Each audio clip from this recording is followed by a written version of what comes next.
बात करने वाले हैं ब्रेन की। देखते हैं, ये बहुत ही इंपॉर्टेंट टॉपिक बच्चों कि आपका दिमाग किन किन चीज़ों से मिलकर के बना हुआ है, कौन से पार्ट पर कौन सा हिस्सा रहता है। देखिए, the brain is the main coordinating centre of the human body. That means बोली जाए तो एक तरीके से ऑपरेटिंग रूम है, आपके पूरे बॉडी का ऑपरेटिंग रूम है कौन? आपका दिमाग, आपका ब्रेन, वो पूरे बॉडी को कंट्रोल करके रखता है। Okay, it is the protective by the cranial, और जो कि प्रोटेक्टिव रहता है क्रैनियल के द्वारा, जिसको आप लोग खोपड़ी बोलते हो।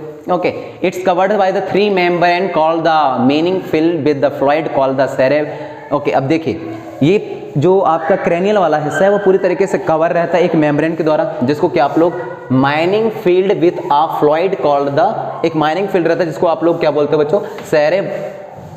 सेरेब्रो स्पाइनल बोलते हैं, सेरेब्रो स्पाइनल फ्लूइड बोलते हैं, जो कि प्रोटेक्ट करने का काम करता है किससे? ब्रेन को। किससे? स्ट्रोक से। जब कभी भी कहीं धक्का लग जाए दिमाग को तो उससे प्रोटेक्ट करने का काम आपको कौन करता है? आपका cerebro spinal. Okay, cerebro spinal, okay, ये काम करता है और ये क्रॉनियल का आउटर लेयर होता है। देखिए आगे, द ब्रेन हैज 3 पार्ट, और ब्रेन के 3 पार्ट रहते हैं, fore brain, mid brain, hind brain. 3 हिस्से हो गए, fore brain, mid brain, hind brain. तीनों के काम क्या है? देखिए, fore brain consist of the cerebrum, ये फोर ब्रेन आगे वाला हिस्सा अभी मैं डायग्राम दिखाऊंगा आपको।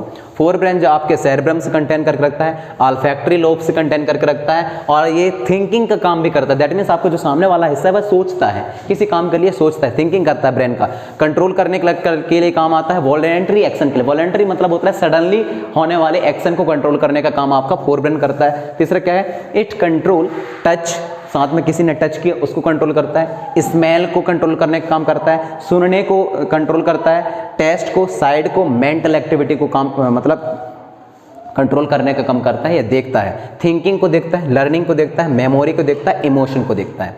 ये सारा चीज़ यदि कवर हो जाए तो अब आप लोग आ जाए मिड ब्रेन में। बिल्कुल, देखिए, मिड ब्रेन जो है कंट्रोल करके रखता है आपका एनवलेंट्री एक्शन को, होने वाले एक्शन को, और रिफ्लेक्स मूवमेंट को। रिफ्लेक्स मूवमेंट के बारे में आपको बताऊंगा, चलो यही बता देते हैं। आपने अक्सर देखा होगा, दौड़ते दौड़ते सामने गड्ढा आ जाता है, हमारे पैर तुरंत रुक जाते हैं। पहले अभी नर्वस सिस्टम में हमने क्या पढ़ा है कि जब तक इंफॉर्मेशन ब्रेन तक ना पहुंच जाए तब तक हम नहीं रुकेंगे।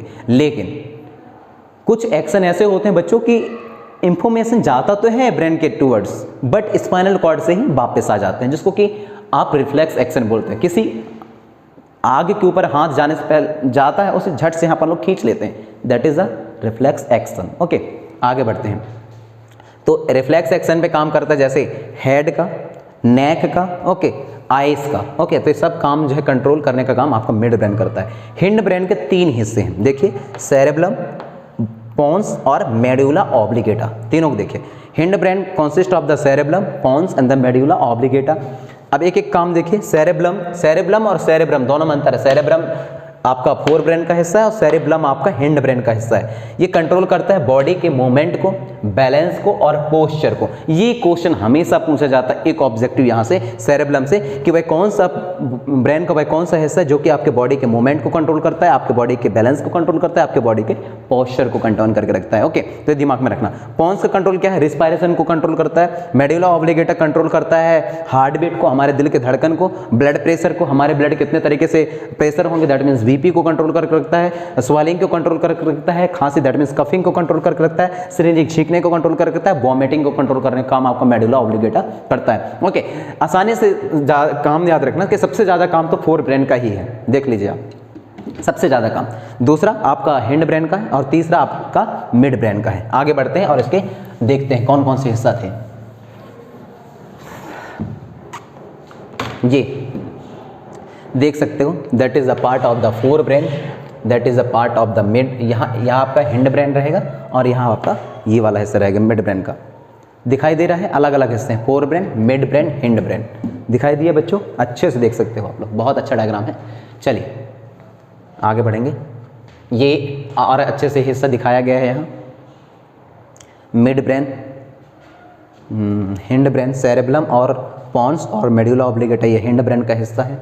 और सेरेब्रम और आपका फोर ब्रेन का हिस्सा आ जाएगा आपका ये वाला हिस्सा। फोर ब्रेन में कौन कौन सा आता है? सेरेब्रम आता है आपका, ओके ओके, देख लेते हैं। सेरेब्रम आता है और ऑल्फैक्टरी लोब्स आते हैं। ओके, चलो ओके, बात करते हैं स्पाइनल कॉर्ड की। ब्रेन समझ में आया, स्पाइनल कॉर्ड की बात करते हैं।